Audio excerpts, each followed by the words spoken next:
Muy bien, quiero saludarte una vez más. Mi nombre es Álvaro y en esta ocasión vamos a hacer un repaso de preguntas sobre vasculitis, un tema muy importante para el examen MIR y de hecho, pues, intimidante, ¿no? Intimidante porque son enfermedades raras, a veces uno se las salta en la universidad y no las profundiza. Bueno, pues la clave es saber aspectos claves, ¿no? De las más importantes, la de células gigantes. En segundo lugar, tal vez entrarían las granulomatosas. Y bueno, pues, pero se ha preguntado prácticamente todas las vasculitis que te encuentras en los manuales de las academias. Así que es importante saber reconocer los datos característicos. Antes de comenzar, recuerda que tengo redes sociales y me gustaría que puedas seguirme en cada una de ellas. Publico contenido médico con regularidad. El segundo dato, ¿no? Me gustaría que te inscribieras, ¿no?, al canal de YouTube para hacer crecer esta comunidad y asimismo, pues yo estaría muy agradecido de que puedas dejar algún comentario, tal vez desde la experiencia personal o tal vez desde tu preparación, que pueda contribuir al tema, ¿no? Comenzando entonces con el tema de vasculitis. Vamos a ver esta pregunta del año 2011-2012 que dice de la siguiente manera. ¿No? ¿Cuál de las siguientes afirmaciones con respecto a la arteritis de la temporal o de células gigantes es cierta? Es de lejos, pues, la vasculitis más preguntada de todas, ¿no? De todas en el examen MIGE, ¿no? Entonces, hay que ver. Vamos a ir viendo cada una de las opciones. Nos preguntan sobre la cierta y vamos a ir comentando cada una de las respuestas. En el tratamiento inicial puede elegirse entre esteroides o inmunosupresores, ¿no? Inicialmente, pues, yo podría decir esta me suena, ¿no? Porque casi en todas las enfermedades reumatológicas o se eligen entre esteroides o inmunosupresores, ¿no? Pero quizá la artritis de la célula, de células gigantes es una de las pocas, ¿no? Donde el tratamiento esteroideo es un tratamiento de elección, ¿no? Es un tratamiento de elección y los inmunosupresores, pues, se utilizan en casos en los que se quiere ahorrar corticoides, ¿no? Pero de manera inicial, pues tal vez no. Entonces, esta no me suena tanto. Vamos a ver si las otras tienen una falsedad o una certeza mucho más evidente, ¿no? Y eso es importante, ¿no? Yo utilizo esta técnica de examen para responder las preguntas de tipo test, porque a veces uno falla no por el hecho de que no sepa sobre la patología de la enfermedad, sino que falla porque tal vez tuvo un error en la comprensión del enunciado. Por eso, siempre que a mí me suena medio raro, yo le coloco una línea, ¿no? Para volver a leer otra vez, luego de leer las otras opciones y valorar, ¿no? ¿Cuál pesa más, cuál pesa menos? Eso es muy importante a la hora de resolver preguntas de tipo test, ¿no? Segunda opción, la principal complicación es la amaurosis por afectación neurítica isquémica. Bueno, pues esto es evidentemente cierto, ¿no? La principal complicación es la amaurosis eh, en la forma, ¿no? En una forma característica de la enfermedad, ¿no? La elevación de la creatinquinasa es típica cuando existe polimialgia asociada. Y esto no es nada cierto, ¿no? De hecho, ¿no?, la elevación de la creatinquinasa es típica de la dermatomiositis, de la polimiositis, pero en la polimialgia está negativa, ¿no? De ahí que te pueden hacer dudar, ¿no? Te pueden hacer dudar. ¿Qué es lo que predomina en la polimialgia asociada? Pues predomina el dolor y la debilidad, ¿no? Típicamente las cinturas escapulares. La biopsia de la arteria temporal tiene que resultar positiva para iniciar el tratamiento. Esto también es claramente falso. Si bien la biopsia es la prueba confirmatoria, ¿no? La enfermedad tiene una afectación parchada, a veces la biopsia puede salir negativa, ¿es imprescindible? No, pero sí se debe realizar lo más pronto posible, ¿no? Entonces, las prioridades son claras. Ante un paciente con una alta sospecha clínica de una arteritis de la célula temporal, y si es que además presenta una clínica de complicación por una neuritis óptica isquémica, pues se debe iniciar, lo primero que hay que hacer es iniciar el tratamiento con altas dosis de esteroides y después, en el transcurso, hacer una biopsia en el transcurso de aproximadamente unos 14 días, que es el tiempo límite que uno tiene para que la biopsia sea rentable. Más allá de los 14 días, puedes hacer una biopsia, pero no va a ser tan rentable porque algunos datos histopatológicos se van a ver afectados por el uso de los corticoides, ¿no? Entonces, esta es claramente falsa. No tiene que resultar positivo para iniciar el tratamiento. El tratamiento es la prioridad en estos pacientes. La arteritis de Takayasu es clínicamente similar, pero la histología es muy diferente. Esto tal vez es la opción más confusora, ¿no? Entonces, ¿Qué hay que decir acerca de la arteritis de Takayasu? También es una vasculitis de vaso grande, ¿no? Clínicamente puede cursar con algunas similitudes, ¿no? Por ejemplo, la histología de ambas es similar, de ahí que yo digo que este dato es, el que es el incorrecto, ¿no? Ambas pueden cursar con claudicaciones, con síntomas de vaso grande, ¿no? Ambas cursan con aumento de los reactantes de fase aguda, la histología es similar. Lo que tal vez lo diferenciaría es que Takayasu, recuerda, es que es mucho más frecuente en mujeres asiáticas, ¿no? Entre los 30 y 40 años. En cambio, la de células gigantes es típica de mujeres de edad avanzada, raza caucásica. Entonces, ahí está el dato característico que te haría pensar en uno u otro, ¿no? No es de histología, sino es más bien el tipo de paciente. Entonces, como tengo dudas entre la 1 y la 2, ¿cuál me parece más cierta? Pues evidentemente la 2 es una verdad que no se puede discutir, ¿no? En cambio, la 1, como te había dicho, me sonaba un poco rara por la manera en la que se confeccionó el enunciado, ¿no? En el tratamiento inicial se indican esteroides, pero bueno, pues para ahorrar los esteroides, para no tener que dar grandes dosis una vez que ya se remite la enfermedad, en el mantenimiento se puede utilizar algún inmunosupresor. Los que están aprobados para el tratamiento de la artritis de células gigantes, fundamentalmente el tocilizumab, ¿no? Hay una asociación muy fuerte que tienes que tener con el tocilizumab y la artritis de células gigantes, que no se te olvide. Muy bien, pasamos a la siguiente pregunta. En una paciente de 68 años con artritis de células gigantes, ¿cuál de los siguientes datos de laboratorio suele estar menos alterado, ¿no? Menos alterado. Recuerda, pues la hemoglobina puede estar alterado. ¿Por qué? Anemia de trastornos crónicos, típico de la enfermedad. El recuento leucocitario, pues no me suena, ¿no? El hierro sérico, sí. Alfa-2 globulina, sí. Y velocidad de sedimentación globular, este es el más característico, ¿no? Este de acá y este de acá son los más característicos. Tal vez estos dos no los conocías, pero también podrían verse alterados. Eh, más que todo, porque son marcadores que no se suelen pedir en la práctica clínica. Pero eso sí, lo que no se va a ver muy alterado es el recuento leucocitario, ¿no? Atención con eso. Dato que podría ser rebuscado, ¿no? Y fíjate, van a preguntar en el 2007, 2008, pero no lo han vuelto a preguntar más directamente. Entonces, tienes que tenerlo en cuenta. Muy bien. Última pregunta de células gigantes que dice, en relación a la artritis de células gigantes, ¿cuál de las siguientes afirmaciones es correcta? ¿No? Y vamos a ver una por una. El tratamiento con corticosteroides invalida rápidamente el resultado de la biopsia de la arteria temporal. Nuevamente, ¿no? Rápidamente. ¿Qué significa rápidamente? Sería mucho mejor que fueran más claros, ¿no? Que digan en tantos días, ¿no? Porque así tú tendrías una base en la literatura. A mí rápidamente podría ser, te pongo el corticoide y al día siguiente ya la biopsia no sirve, ¿no? ¿Será así? Pues por eso es que yo la pongo en duda. Vamos a ver las siguientes. Si se sospecha en caso de síntomas visuales o si la biopsia se va a retrasar, se debe iniciar de inmediato el tratamiento con corticosteroides. Esta es la verdadera respuesta correcta. No se debe retrasar el tratamiento con corticosteroides, pero la biopsia se tiene que realizar en un tiempo de aproximadamente unos 10 a 14 días. Así debería ir enunciado. Entonces ya tenemos la opción correcta y por lo tanto, pues esta está equivocada, porque rápidamente es muy ambiguo, ¿no? 3. La ausencia de cambios inflamatorios en el segmento de la arteria temporal biopsiado descarta el diagnóstico. No descarta el diagnóstico de la biopsia negativa. ¿Por qué? Porque la afectación es parcheada. Porque la afectación es parcheada. ¿Qué otras pruebas diagnósticas nos podrían servir en el caso de esto, ¿no? De ecografía Doppler, el signo de lado, que es muy típico de la enfermedad, y también la tomografía por emisión de positrones cuando haya existencia o sospecha de afectación de grandes vasos, ¿no? Muy bien. La 4 dice, es suficiente con mantener el tratamiento con corticosteroides durante 2 o 3 meses. De hecho, no, estos pacientes por general tienen un tratamiento con corticoides a dosis elevadas durante mucho tiempo. Por lo tanto, cuando se da corticoides a altas dosis durante mucho tiempo, es que tienes que asociar, pues, tienes que prevenir la osteoporosis, ¿no? Entonces asocias calcio, vitamina D y bifosfonatos. Recuerda, bifosfonatos. Muy bien. Si durante la reducción progresiva de los corticosteroides sube lo más mínimo la velocidad de sedimentación globular, debe subirse la dosis aunque el paciente esté asintomático. Bueno, pues esto tampoco es claramente correcto, ¿no?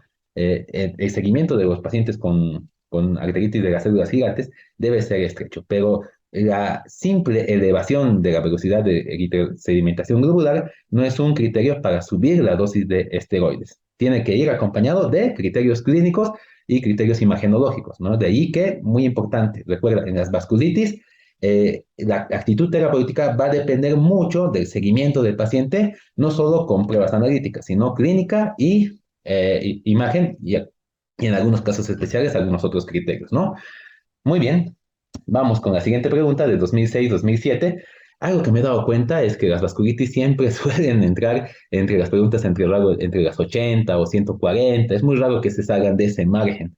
No sé si es que eso volverá a pasar en este año, pero es un dato extra y perturbador, ¿no? Porque fíjate, 2007-2008, una pregunta de vasculitis, la pregunta 80. 2006-2007, la pregunta 80, una pregunta de vasculitis. Entonces, fíjate, ese patrón, ¿no? Están ahí entre las 80, 86, 77, 140, por ahí, ¿no? Acude al servicio de urgencias una mujer de 28 años, aunque hay varias versiones del examen, no me refiero más a la versión oficial, cierro paréntesis. Ahora sí. Vamos con esta otra pregunta. Acude al servicio de urgencias una mujer de 28 años, brasileña, con un cuadro de hemiparesia. Ahora, fíjate, es una mujer joven, extranjera, ¿no? Con un cuadro de hemiparesia de horas de evolución, durante hemiparesia de horas de evolución. Lo que nos hace pensar en posiblemente una ACV, ¿no? Durante los últimos meses se había quejado de entumecimiento y sensación de cansancio en las extremidades superiores, claudicación en extremidades superiores durante su utilización. En la exploración destaca la auscultación de un soplo diastólico en foco aórtico, lo que nos haría sospechar en una insuficiencia aórtica y una disminución muy marcada de ambos pulsos radiales, ¿no? La simetría de pulsos. ¿De qué te está hablando? Un cuadro de afectación de grandes vasos, ¿no? En una mujer joven brasileña, bien, si bien no es la típica mujer asiática que te esperarías encontrar en un Takayasu, esto es claramente una vasculitis de grande vaso, es una enfermedad de Takayasu, ¿no? En relación con la patología que podría padecer la paciente, una de las siguientes afirmaciones es falsa, ¿no? Vamos a ver cuál es la falsa. Puede aparecer una diferencia mayor a 10 milímetros de mercurio al medir la tensión arterial entre ambos, aquí corrijo, entre ambos brazos. No sé qué estaba pensando en el momento de typear esta pregunta. Muy bien.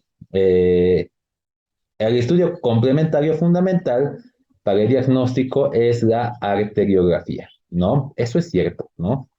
Aunque es más frecuente en las razas orientales y ciertos países de Sudamérica, se han descrito casos en todas las razas.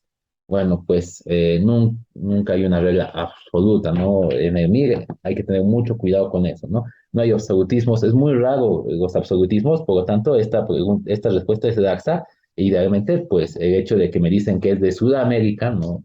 Eh, apoyaría justamente el diagnóstico de la enfermedad que estábamos sospechando, ¿no? Dice, el tratamiento inicial recomendado consiste en la administración de prednisona a dosis de 1 miligramo kilogramo día, las dosis elevadas, eso es cierto. Recuerden, este tipo de vasculitis, la utilización de prednisona es bastante útil, ¿no? Y la afectación de las arterias coronarias es extremadamente frecuente, ¿no? Entonces, de ahí que te pregunto, ¿cuál de estas sería la incorrecta? ¿Qué me dices tú? Muy bien. ¿Qué piensas? ¿Qué piensas? Pues no te dejes confundir. Esa es la lección práctica. No te dejes confundir. La afectación de las arterias coronarias no son arterias de gran calibre, ¿no? Entonces, evidentemente, pues uno podría pensar, sí, Takayasu puede producir síntomas isquémicos cuando se afecta la raíz de la aorta, ¿no? Pero la afectación primaria de las arterias coronarias sería mucho más infrecuente, por lo tanto, esta de acá es la incorrecta. Esta de acá es la incorrecta. Y la uno también sería incorrecta, pero recuerda que es un error de typeo. No me culpes por ello, no me mates por ello, por favor. Muy bien, vamos con la siguiente pregunta. ¿Cuál de las siguientes afirmaciones en realidad, en relación con la enfermedad de Wegener es falsa? Wegener, ya estamos hablando de las que son granulomatosas, necrotizantes, de pequeño vaso, ¿no? Entonces, dice cuál es la falsa. Nos sirve muy bien para repasar algunos aspectos. Es una vasculitis sistémica que afecta a todo un vaso de mediano calibre. ¿Será esto cierto? ¿O es más de pequeño calibre? Bueno, pues evidentemente es más de pequeño calibre, pero me suena más a mala, ¿no? Muy bien, en ausencia de tratamiento cursa de manera progresiva y con frecuencia mortal. Eso es cierto, ¿no? sin tratamiento, menos del 15% de los pacientes terminan falleciendo, ¿no? Presenta con frecuencia, cabe aclarar, ¿no? Wegener es una vasculitis que no, pues no se sabe su etiología, no se sabe si es hereditaria, no se sabe si es que es adquirida, entonces todavía está en mucho estudio esta enfermedad, ¿no? Lo que se sabe es que hay algunos predisponentes que hace que se formen granulomas y estos granulomas no van a ser exclusivamente pulmonares, van a ser granulomas en todos los sitios y ese es causante de su clínica característica, ¿no?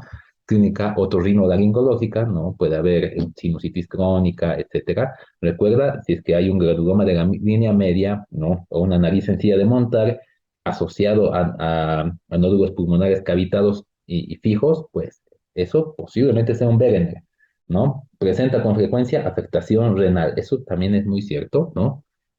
La afectación renal está en forma de una glomerulonefritis que es histológicamente indistinguible de la glomerulonefritis necrótica con semilunas. ¿Mm? Bueno, pues eso es cierto, ¿no? Una glomerulonefritis primaria y un Wegener van a tener una afectación casi similar, ¿no? En presencia de la afectación pulmonar y o renal, el uso de ciclofosfonina bioral es casi siempre imprescindible para obtener un buen control de la enfermedad, ¿no? Y aquí es donde yo tengo una duda, ¿no? Porque nos dicen es casi siempre imprescindible para obtener un buen control de la enfermedad. Es cierto, la ciclofosfamida, también en otras vasculitis, pero fundamentalmente en el Wegener, es imprescindible cuando la afectación es renal, ¿no? Cuando la afectación es renal o cuando esta afectación que es de mal pronóstico, como una afectación del sistema nervioso central, etcétera, ¿no? Entonces, ¿dónde está quizá mi foco es, se puede administrar por vía oral, pero por lo general se administra por vía intravenosa para evitar la toxicidad de la ciclofosfamida. De hecho, la ciclofosfamida puede ser, se mantiene durante varios meses en esta enfermedad y puede llegar a producir toxicidad más que todo a nivel de la vejiga, ¿no? Cistitis hemorrágica y está asociado incluso a cáncer de vejiga. Por eso antes de iniciar la ciclofosfamida se utiliza mesna, ¿no? Entonces, a mí esta también como que me hace dudar un poco, ¿no? Se asocia a la presencia de estudios anticitoplasma de neutrófilo, ¿no? Con patrón de inmunofluorescencia de tipo citoplasmático, ¿no? Ahora, cuando nos habla de citoplasmático, nos está hablando fundamentalmente de CEANCA, ¿no? Ese ANCA estaba relacionado con qué, ¿no? Con, con los anticuerpos antiproteinasa 3, ¿no? Entonces, esto definitivamente es cierto, ¿no? Entonces, aquí la duda vuelve a surgir. ¿Cuál crees tú que es la correcta? Muy bien, entonces, entre entre la 4, entre la 4 y la uno, pues la duda es la razonable, ¿no? El resto de las opciones es la que evidentemente es correcta, pero entre la 4 y la uno, ¿cuál te parece más incorrecta, ¿no? Como te había dicho, la ciclofosfamida se utiliza por lo general por vía intravenosa, pero no está contraindicado su uso por vía oral. Entonces, esta a mí me parece menos incorrecta que la uno, que evidentemente es mucho más falsa, ¿no? ¿Por qué? Bueno, pues porque es una de vaso pequeño. Eso es un error conceptual. Entonces vamos a tomar esta por correcta, que es justamente la que dio el ministerio, ¿no? Pregunta de 2015-2016. Fíjate, ya vamos al rango de los 140. Pues dice, acude a una revisión programada encontrándose asintomático un hombre de 50 años diagnosticado de poliangitis con granulomatosis 10 años antes y sin tratamiento desde hace 5 años, ¿no? Ahora, bueno, pues este es un dato clave, es asintomático, ¿no? Y ya recibió el tratamiento y ya ha suspendido también el tratamiento desde hace 5 años. La radiografía de tórax, análisis de sangre y sedimento de orina son normales, ese es otro dato interesante, salvo unos realizados de CANCA, ¿no? Que habíamos dicho que son característicos de la enfermedad, que está positivo a un título de 1 en 320, con especificación antiproteinasa 3, que anteriormente se habían negativizado. ¿Cuál es la actitud terapéutica más aconsejable en este caso? ¿No? Recuerda, el seguimiento de los pacientes con vasculitis es la medida más importante en estos pacientes. Por lo tanto, pues, ¿qué es lo que nos está diciendo acá? La clínica es negativa, ¿no? La analítica, los CEANCA, están positivos, ¿no? Pero bueno, pues, ¿qué deberíamos hacer? La respuesta correcta, pues, es la vigilancia expectante, ¿no? Ni añadir corticoides, ni añadir ciclofosfamida, ni micofenolato, ¿no? Que es un fármaco que se utiliza en el mantenimiento, ¿no? Del periodo de mantenimiento de la enfermedad, ¿no? Ninguno de esos. ¿Por qué? Porque el paciente está asintomático. Lo que hay que hacer es vigilancia expectante. Hay que solicitar estudios de gabinete si uno lo considera necesario, y eso tal vez es lo que me molesta de esta pregunta, porque no dice eso, ¿no? Pero evidentemente no te la van a poner tan fácil, ¿no? Te van a poner, realizar estudios y ver si es que hay criterios para iniciar el tratamiento, ¿no? No, van a querer desviar tu atención hacia, ay, no, los CEANCAS se han positivizado, han aumentado, entonces hay que tratar. No, los CEANCAS solos no son suficientes para tomar actitudes terapéuticas, pero sí se ha relacionado que podrían estar, bueno, sí se han visto relacionados con la enfermedad, entonces, mucho cuidado con eso. Muy bien, esta es una pregunta que no es del MIR, ¿no? Pero, pues, viene muy bien para repasar la otra vasculitis de pequeño vaso, que es necrotizante, que es granulomatosa, ¿no?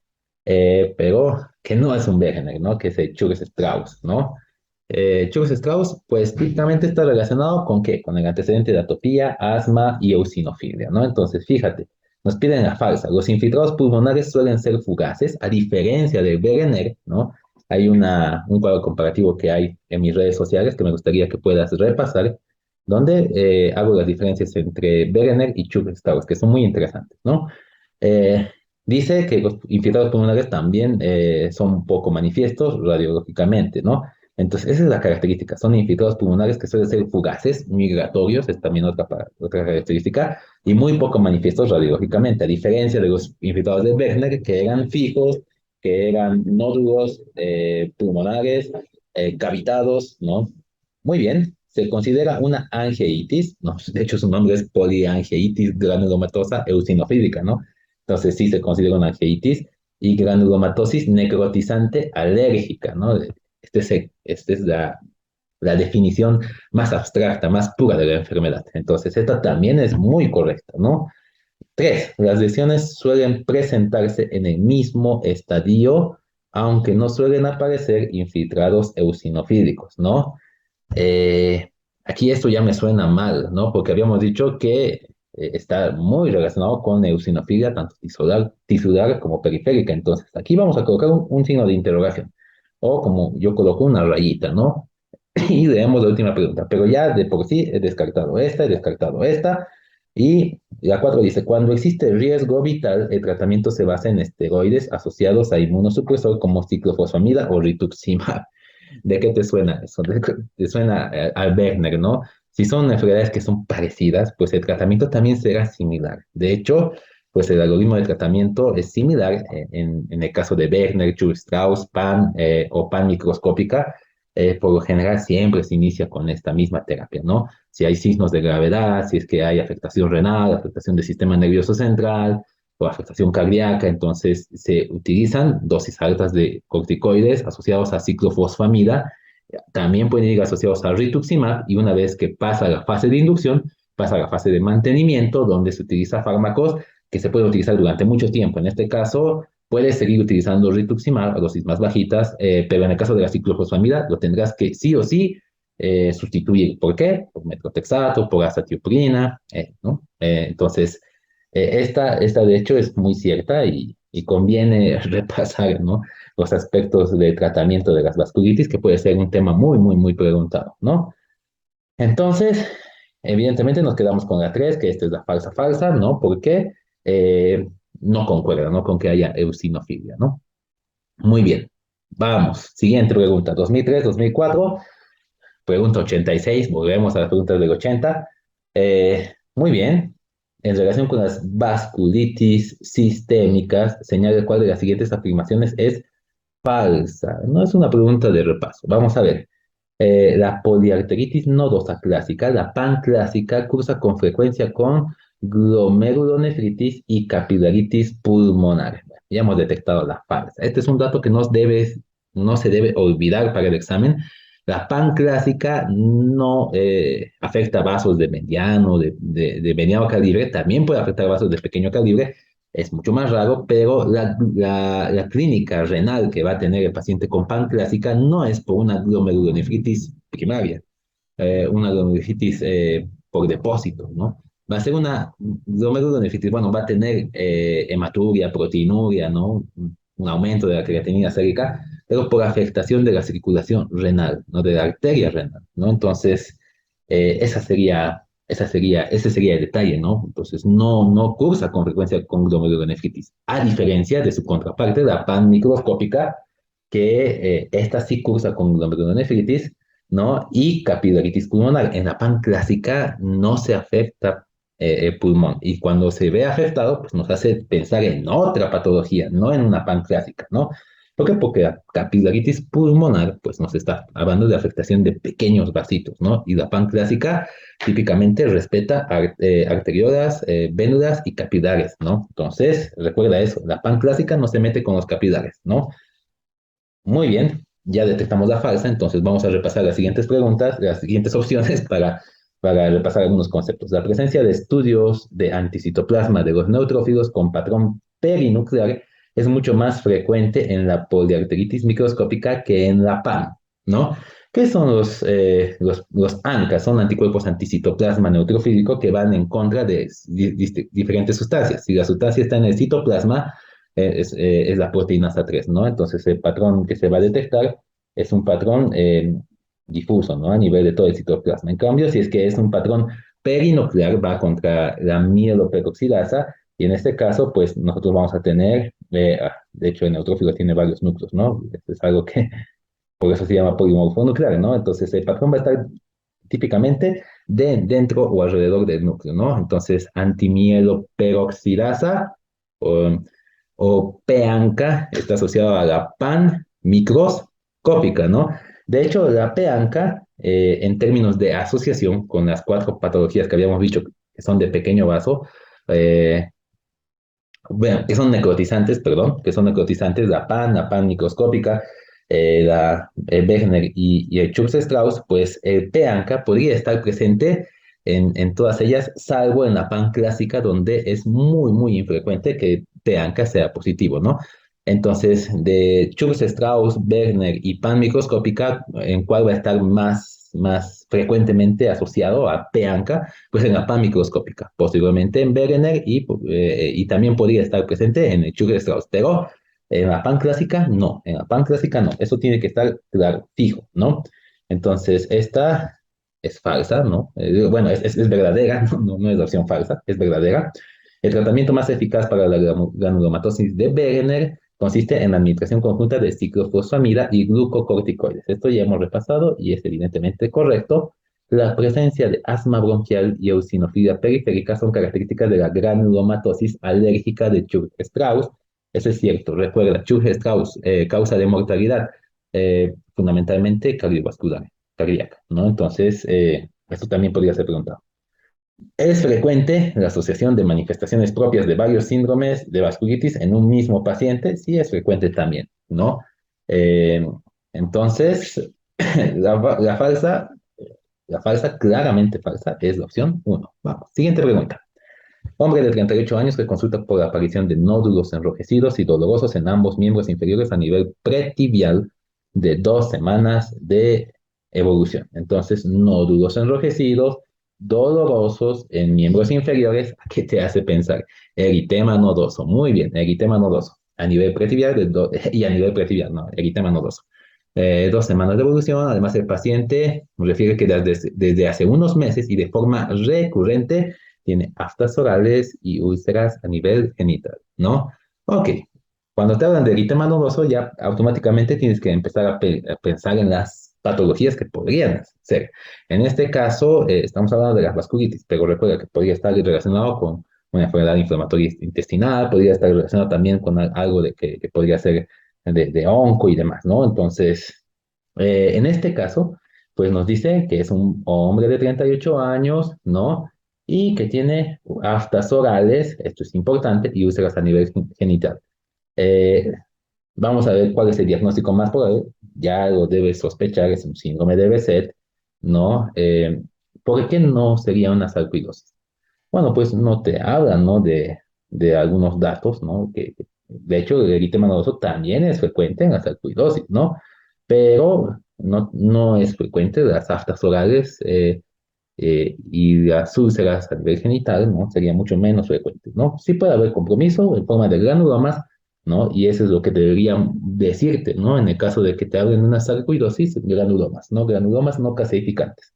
Entonces, no nos decantamos por esto. Dermatomiositis, pues nos hablarían de otras alteraciones cutáneas, ¿no? No placas, sino nódulos violáceos, ¿no? A nivel del dorso de las manos o las famosas eritema en heliotropo, ¿no? Las famosas pápulas de Gottron en las manos, etcétera, ¿no? Entonces, lupus eritematoso sistémico nos hablaría más de lesiones cutáneas fotosensibles, ¿no? Eh, en áreas fotoexpuestas, ¿no? Área del escote, eritema malar, etcétera, ¿no? Entonces, el diagnóstico es claramente establecido. Además, en el lupus nos hablarían de una mujer. Es mucho más frecuente en las mujeres que en el hombre, ¿no? Entonces, en reumatología hay pocas enfermedades que son más frecuentes en el varón. Sería bueno que las vayas apuntando, ¿no? Una de ellas es el síndrome de Behçet, ¿no? Muy bien, siguiente pregunta, 2016-2017, que dice, niño de 4 años de edad. Ah, estamos hablando de un niño. Muy bien, vamos a ver qué le pasa al niño. A lo largo de los últimos 3 días de lesiones cutáneas en piernas y glúteos. Muy bien. Eh, Dice que sus padres refirieron que su pediatra le había diagnosticado una infección de vías respiratorias 10 días antes. Ese es otro dato importantísimo, ¿no? Ya con eso se te orienta, ¿no? Se te orienta. Si no sabes que estás en el bloque de reumatología, pues vamos a seguir continuando con el caso clínico, ¿no? En las últimas 12 horas presenta dolor abdominal intenso, ¿ok? Tipo cólico, y ha realizado 2 deposiciones diarreicas, ¿no? Está febril, no hay pérdida de peso, en la floración presenta numerosas petequias y lesiones purpúricas palpables de predominio en glúteos, ¿no? Entonces, hasta aquí ya deberías empezar a ver, ¿no? Cuál podría ser el cuadro, ¿no? Y dentro del diagnóstico diferencial, pues, podría estar una púrpura trombocitopénica idiopática, aunque en esta edad sería muy infrecuente, ¿no? Y también podría estar la púrpura trombocitopénica trombótica, ¿no? Una microangiopatía, ¿no? Fíjate que las lesiones purpúricas es de predominio en extremidades inferiores, ¿no? Y eso es muy típico eh, de las vasculitis cutáneas, ¿no? En este caso, una vasculitis leucocitoclástica. Ese es el aspecto claro de la enfermedad. ¿No? Es una púrpura de Schönlein-Hellock, perdón, se me fue el nombre, Schönlein-Hellock, ¿no? Y bueno, pues vamos a ver qué dice el resto del caso clínico. Buen estado general, aunque tiene dolor abdominal intenso, la palpación abdominal es difícil de valorar por el dolor difuso, no hay visceromegalias ni otros hallazgos de interés en la exploración.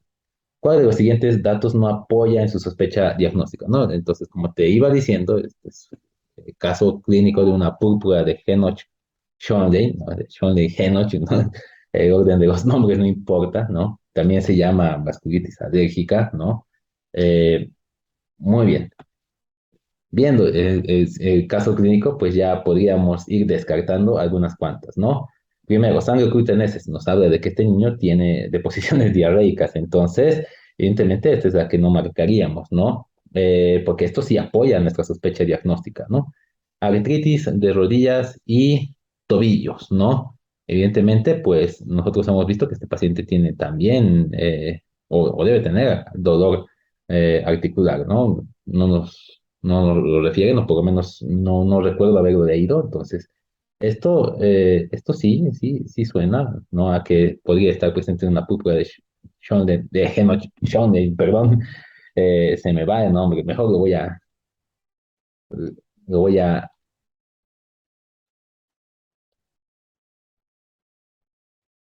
y esto lo voy a escribir para no, para no confundirme más, ¿no? Hematuria, ¿no? Hay afectación renal en este tipo de patologías, ¿no? El depósito, ¿no? El equivalente, ¿no? Cuando solo hay afectación renal, pues suele cursar con hematuria y cuando solo hay afectación renal, pues se denomina pues enfermedad por depósito IgA, ¿no? O glomerulonefritis mesangial IgA, ¿no? Entonces, esto sí nos apoya el diagnóstico de la enfermedad, ¿no?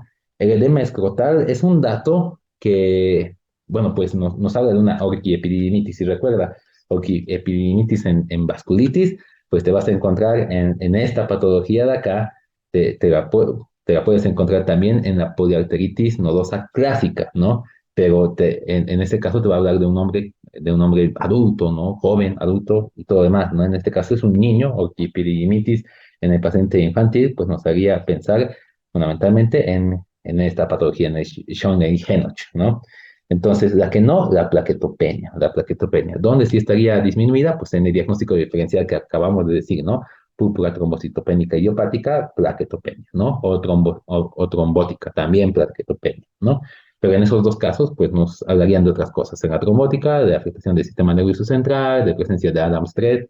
En el caso de la idiopática, pues nos hablarían de cuadros de gingivorragias, hemorragias, de repetición y una buena respuesta, y en este caso, pues hay una buena respuesta a corticoides, ¿no?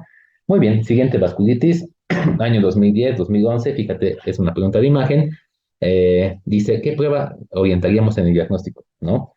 En este caso, pues, vamos a ver la prueba diagnóstica, ¿no? Dice, investigación microbiológica de una de las lesiones mediante frotis. Recuerda, nos están hablando de qué pruebas nos orientaría hacia el diagnóstico. Entonces, ¿para qué le pedirías una investigación microbiológica de una de las lesiones? Si bien es cierto que se hace habitualmente, ¿no? La investigación de una causa infecciosa, ¿no? En el caso de frotis, pues tendría que ser una lesión claramente exudativa, no es el caso, ¿no? Entonces, esta inicialmente no. Mantoux y placa de tórax, sospechando de una TBC, ¿no? Tuberculosis cutánea, pues no me suena que afecte extremidades inferiores. Entonces, esta tampoco es, ¿no? Determinación de crioglobulinas, y ahí pongo la raya, porque no sé qué puede ser, ¿no?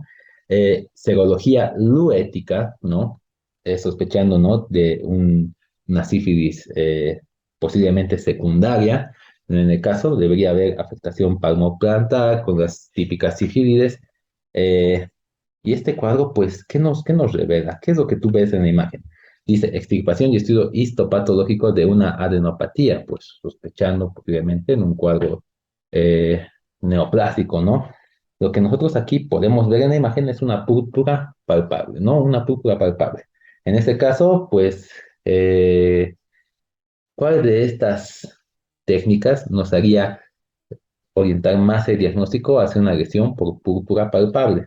Esa es la verdadera pregunta y por eso es que es la 3, ¿no? La determinación de las crioglobulinas, ¿no? ¿Por qué? Bueno, pues vamos a repasar unos cuantos aspectitos de la crioglobulinemia y para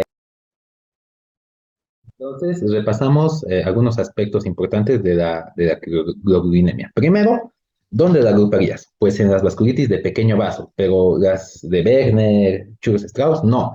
Esas son las asociadas a ANCA, ¿no?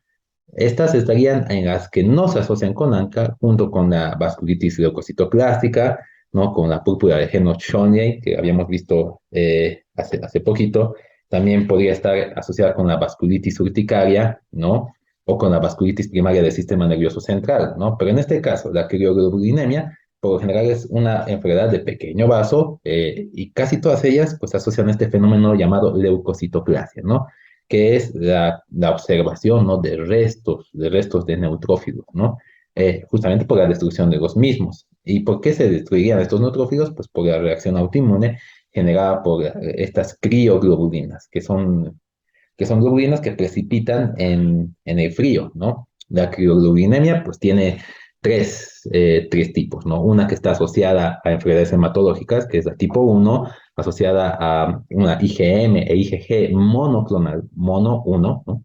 Y la tipo 2 y la tipo 3, que están asociadas fundamentalmente a la infección por el virus de la hepatitis C. La diferencia entre la tipo 2 y la tipo 3 es el tipo de crioglobulinas, siendo la tipo 2 la que tiene una IgM monoclonal y una IgG policlonal, y la tipo 3 donde ambas son policlonales, ¿no?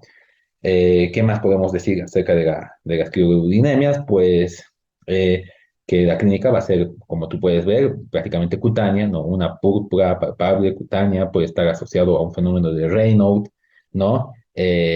Puede afectarse también los nervios periféricos, el riñón, ¿no? Puede producir artralgias, fiebre, adenopatías y hepatoesplenomegalia, ¿no?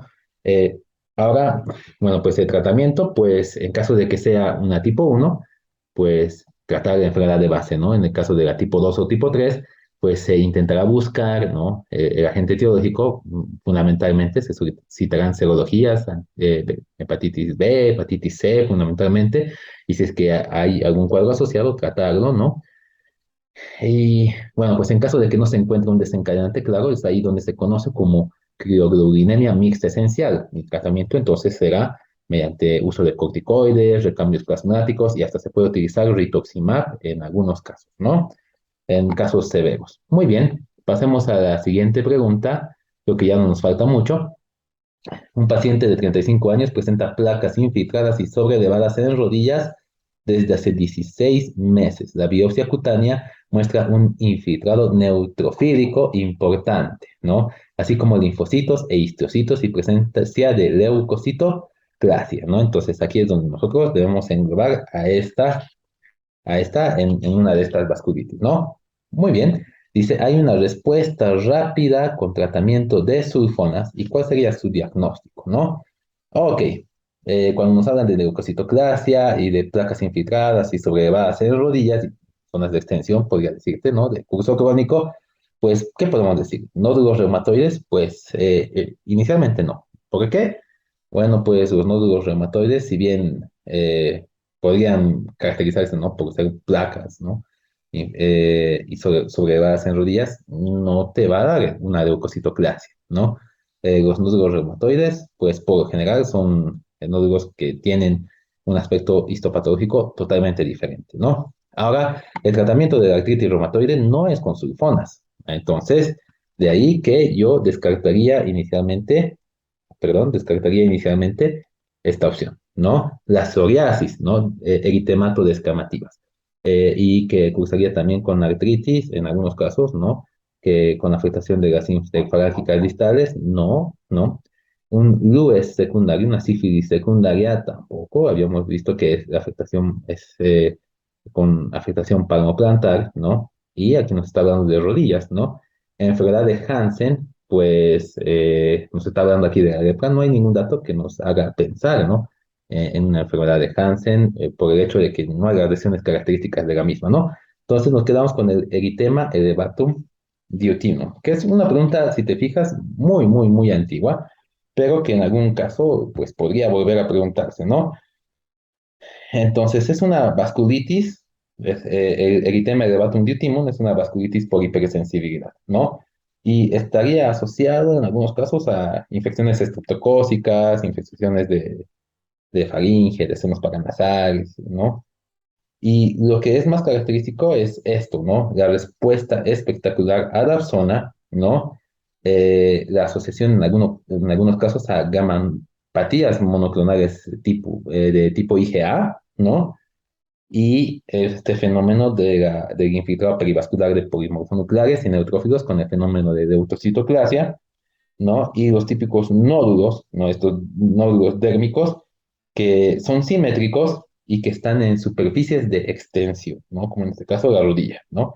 Esas serían las características que nos harían pensar en este paciente de un eritema elevatum diutino, ¿no? Como ya te había dicho, pues las otras opciones no apuntan tanto a eso. Pues, era una pregunta difícil en su tiempo, pero si te fijas en los aspectos clave, pues el infiltrado neutrofílico eh, y la leucocitoclasia ya debería hacernos sospechar de un trastorno, ¿no? Y lo que nos confirma, pues esto, el dato característico, si volvieran a preguntar esta enfermedad, pues sería la respuesta al tratamiento con sulfonas, ¿no? Muy bien, pasemos a la última pregunta que dice, esta es una de las más recientes, ¿no? Respecto a la tromboangiitis obliterante o enfermedad de Buerger, señale la respuesta correcta, ¿no? Y en este caso, pues esta enfermedad ha sido preguntada eh, últimamente más, ¿no? Si bien la frecuencia ha disminuido, pues ahora ha sido una pregunta reciente, nada raro que vuelvan a preguntarla. ¿Qué es lo que hay que saber de la enfermedad de Berber? ¿No? Primero, que predomina en el sexo masculino, no en el femenino, ¿no? Segundo, pues que lo que determina el pronóstico de esta enfermedad no es la presencia de reactantes de fase aguda, sino el marcador pronóstico más importante, como vemos en la opción 3, es la supresión del hábito tabáquico, ¿no? Porque esta enfermedad, pues, si bien no es una vasculitis per se, afecta a vasos de mediano calibre, ¿no? Y está asociado con pues, fenómenos ulcerativos, con necrosis que pueden llegar a la amputación y uno podría pensar que esa lesión eh, es muy grave y que tiene afectación sistémica. No, la verdad es que la afectación sistémica es mucho más leve, ¿no? Lo más llamativo son las lesiones a nivel de las extremidades, ¿no? Que pueden incluso conllevar a la amputación del paciente por el grado de ulceración que puede llegar a tener, ¿no? Por el grado de la trombosis que puede llegar, afecta fundamentalmente venas, ¿no?